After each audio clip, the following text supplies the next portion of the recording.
जय श्री राम। जय श्री बालाजी महाराज की। ओम काली, ओम नमो भगवती। जय श्री राम सभी को, सभी पे कृपा बनी रहे बालाजी महाराज की। आज हम जिस टॉपिक पे बात करने वाले हैं वो वैष्णवों के ऊपर है। जैसे कि कोई आज कैसे बताऊं मैं आपको एक भक्त के बारे में, जो कि वैष्णव खुद को बताते हैं पर वैष्णव हकीकत में होते नहीं है। कई भक्तों के बारे में बता रहा हूं मैं।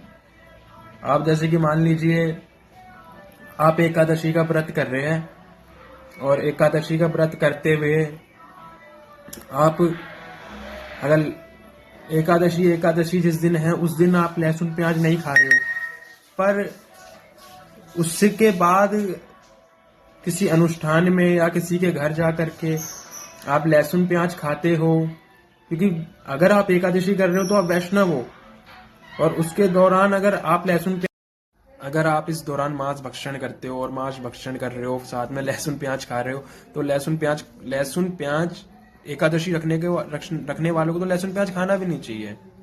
लहसुन प्याज छूना तक नहीं चाहिए, वर्जित है उनको इन सब चीजों का।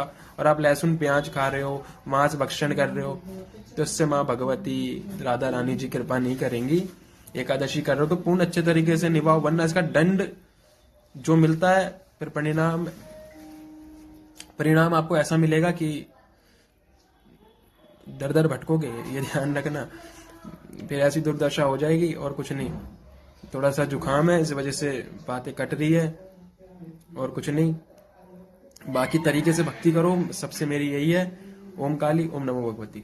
कई भक्त मेरे को बोलते हैं कि अब तो हमारी पेशी खत्म हो गई है, अब तो हमारा सब कुछ ठीक हो गया है, अब तो हम लहसुन प्याज खा सकते हैं, अब तो हम मांस खा सकते हैं। मतलब ये सोच रहे कि बालाजी इनके घर के अंकल है, इनके घर के सिक्योरिटी गार्ड है, कि जब काम हो गया उसके बाद दुत्कार दो, वो पूरे जगत के पिता है, फिर उनको दुत्कार दो तुम ऐसे कर्म करके। मतलब जब तक कार्य नहीं हो रहा था तब तक नियम से चलो, पालन से चलो। कार्य हो गया तो उसके बाद सब नियम तोड़ दो, सब कुछ जो परहेज करे सब तोड़ दो।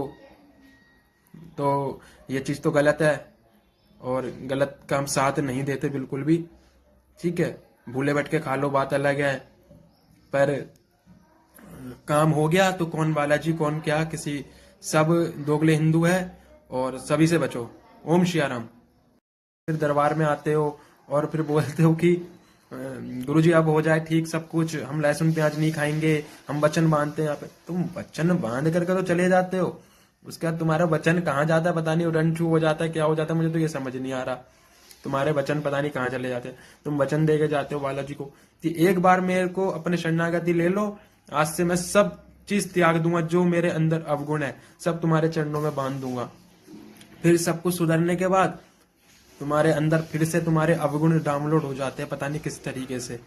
ये चीज हमें समझ नहीं आ रहा और सुधार लाओ सभी वक्त अपने अंदर, अपने आप को अच्छे तरीके से सरेंडर करो। ये 2025 का समय ऐसा है कि सबकी ठटरी बनने वाली है और कुछ नहीं, तरीके से रहो ताकि ये समय अच्छे से बीते, वरना ये सर्वनाश का समय चल रहा है अभी।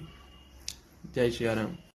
बहुत से भक्तों का कल्याण इसलिए ही नहीं होता क्योंकि अब तुम भगवान के चरणों में खुद को सौंप देते हो, ठीक है, पूरे तरीके से वचनबद्ध हो जाते हो। उसके बाद तुम ऐसी तुच्छ हरकत करते हो। अब भगवान को अगर तुम सौंप देते हो कि मैं तुम्हारी शरणागति हो गया हूं आज से, तो भगवान तुम्हारे अवगुण में भी तुमको स्वीकार कर लेते हैं। और उसके बाद भगवान को बोलते हैं आज से सारी तेरी विपत्ति मेरी है, आज से तेरा सारा संकट मेरा है, आज से तेरी सारी परेशानी मेरी है। उसके बाद तुम ऐसी तुच्छ हरकत करते हो, फिर उसके बाद गुरु के चरणों में आओगे कि हमारे साथ ऐसा हो रहा है, हमारे साथ वैसा हो रहा है, हमारे साथ ये हो गया, हमारे साथ वो हो गया। तुम भक्ति इस हिसाब से करो कि तुम्हारे ऊपर कोई कुछ कर ही ना पाए, तुम्हारा कोई बिगाड़ ही ना पाए।